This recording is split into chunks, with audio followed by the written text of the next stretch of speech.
ఇవాళ అసలు ఇక్కడ పిల్లలు ఉండాలి మనకి తగ్గిపోయారని చెప్తున్నారు కదా, అందరినీ చదివిస్తా ఉన్నారు. అందరికీ చెప్పండి తల్లి.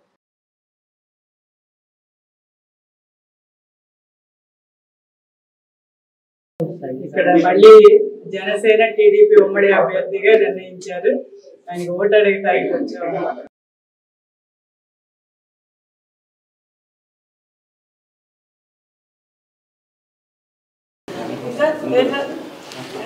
స్కూల్కి వెళ్ళిపోతావా?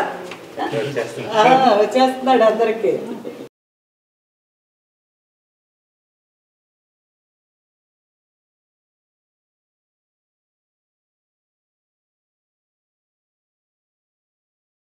తప్పకుండా మీరు సైకిల్ గుర్తుకి ఓటేసి రామ్మోహన్ గారిని గెలిపించాము.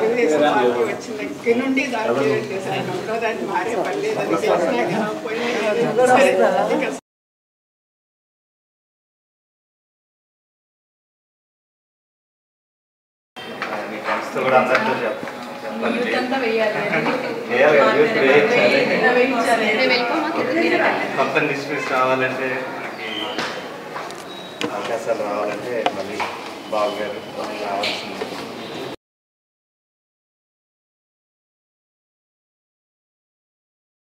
బాబు అండి, మేమందరం ఓట్లు అడగడానికి వచ్చాము. మన క్యాడర్ అంతా గద్దెరామన్ గారు అబ్బాయినమ్మా, తప్పకుండా గద్దెరామన్ గారికి ఓటేసి గెలిపించాలమ్మా. తప్పకుండా వెరీ గుడ్.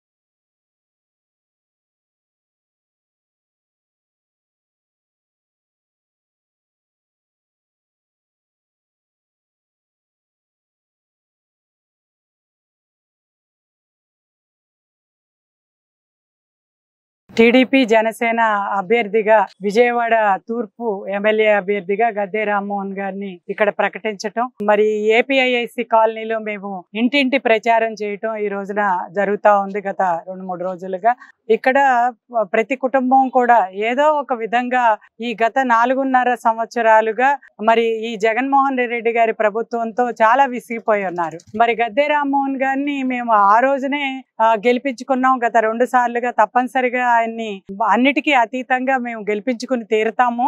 మాకు ఏ సమస్య వచ్చినా కూడా స్పందించే వ్యక్తి, అదే విధంగా ఏ రకమైన రౌడీజం గాని పంచాయతీలు గాని లేకుండా విజయవాడని చాలా ప్రశాంతంగా ఉంచే వ్యక్తిగా వాళ్ళంతా గద్దె రామ్మోహన్ గారిని గెలిపించుకోవాలని ఆసక్తి చూపించడం జరిగింది. అంతేకాకుండా అమరావతి రాజధాని అతి దగ్గరగా వాళ్ళ విజయవాడ అంటేనే రాజధాని నగరం. అటువంటిది అమరావతిని ఈ రోజున నాశనం చేసి ఇవాళ ప్రాజెక్టులన్నిటినీ నాశనం చేసి పరిశ్రమలన్నీ లేకుండా చేసిన ఈ జగన్మోహన్ రెడ్డి గారి ప్రభుత్వం అంటే చాలా వాళ్ళందరూ కూడా ఎప్పుడెప్పుడు ఈ అరాచకమైన పాలన, అరెస్టుల పాలన, దానికి కారణం కూడా చెప్పకుండా ఇక్కడ ఉన్న నాయకుల్ని కానివ్వండి, కార్యకర్తలను కానివ్వండి, అదే విధంగా అది పరాకాష్ఠకు చేరి చంద్రబాబు నాయుడు గారిని మరి ఒక స్కిల్ డెవలప్మెంట్ కేసు అని కేసు లేని దాని మీద ఎలా అరెస్ట్ చేశారో కూడా ఇవాళ ప్రజలందరూ కూడా టీవీల్లో అన్నింటిలో కూడా చూస్తా ఉన్నారు. మరి ఆ రకంగా ఈ అరాచక పాలనని అంతమొందించాలని ఏదైతే పవన్ కళ్యాణ్ గారు చంద్రబాబు గారు కలిసి నిర్ణయం తీసుకుని ఓటు చీలకుండా, ఏదైతే జగన్మోహన్ రెడ్డి ఓటుని చీలకుండా చేయటం కోసం వీళ్ళంతా కూడా ఈ రోజున కంకణం కట్టుకుని మరి కలిసి వ్యక్తిగత స్వార్థాన్ని విడిచి ఆంధ్ర రాష్ట్ర ప్రయోజనాలే ధ్యేయంగా ముందుకెళ్తూ ఇవాళ సంకీర్ణ ప్రభుత్వాన్ని ఏర్పాటు చేయటానికి ఈ రోజున దాదాపుగా మనకి క్లియర్ అయిపోయింది. రేపు రాబోయే ప్రభుత్వం సంకీర్ణ ప్రభుత్వం, టీడీపీ జనసేన ప్రభుత్వం. కాబట్టి ఇక్కడ మేము గద్దె రామ్మోహన్ గారిని గెలిపించుకుంటాం. ఏ సమస్య ఉన్నా ఇక్కడ చిన్న చిన్న సమస్యలు అయితే ఉన్నాయి. ఐలా కిందకు వస్తుంది ఇది కాలనీ, అయితే ఇక్కడ ఇంకా మంచినీటి వాటర్ సమస్య ఇలాంటివి ఉన్నాయి. ఈ రోజున 010 ద్వారా విజయవాడ కార్పొరేషన్ లో ఇబ్బందులు పడతా ఉంటే కొన్ని కోట్ల రూపాయలని జీతాలని ఈ రోజున ఈ కార్పొరేషన్ సిబ్బందికి ఇచ్చే జీతాలన్నిటిని కూడా ఆ పొద్దు కింద చేర్చింది తెలుగుదేశం ప్రభుత్వం. అదే విధంగా ఇక్కడ ఉన్న ఎమ్మెల్యే గద్దె రామ్మోహన్ గారి సహకారంతోనే ఇది సాధ్యమైంది. మరి ఆ రకంగా ఆ కోట్లని ఈ రోజున ఏదైతే జీతాలుగా ఇచ్చేది 010 రాష్ట్ర ప్రభుత్వ ఖజానాలోంచి వెళ్తే ఆ ఆదాయాన్ని మొత్తాన్ని వినియోగించి వాళ్ళ కార్పొరేషన్లో ఈ మాత్రం పనులు జరుగుతున్నాయంటే దానికి కారణం ఆ రోజున తెలుగుదేశం ప్రభుత్వం చేసిన కృషి, అదేవిధంగా గద్దె రామ్మోహన్ గారు చేసిన కృషి.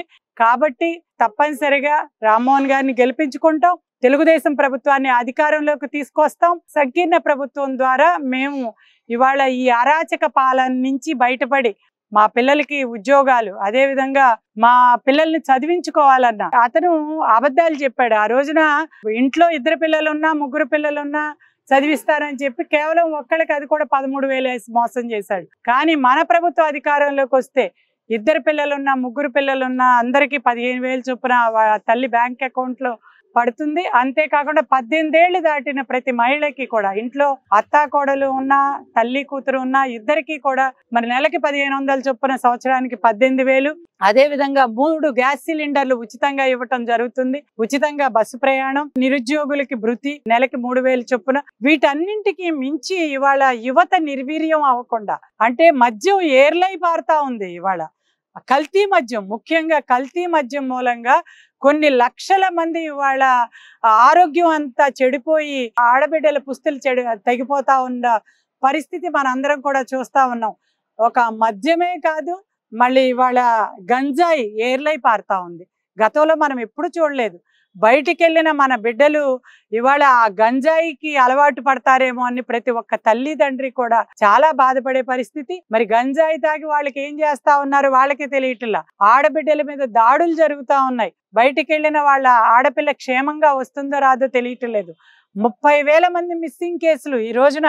మరి వీళ్ళు ఎక్కడున్నారు, ఏమైపోయారు అని ప్రతి తల్లి తండ్రి ఎంత బాధలు పడతా ఉన్నారో మనందరం కూడా చూస్తా ఉన్నాం. ఈ ప్రభుత్వానికి దిశ చట్టం అంటారు, దిశ లేని ఆ చట్టం, అసలు లేని చట్టాన్ని ఇవాళ ఉందని అబద్ధాలు పలుకుతూ వాళ్ళు 5 ఏళ్లు గడిపేశారు. కాబట్టి మళ్ళీ అధికారంలోకి వస్తే ఈ ఆంధ్ర రాష్ట్ర వినాశనమే. కాబట్టి మనం తెలుగుదేశం ప్రభుత్వాన్ని అధికారంలోకి తీసుకురావాలి.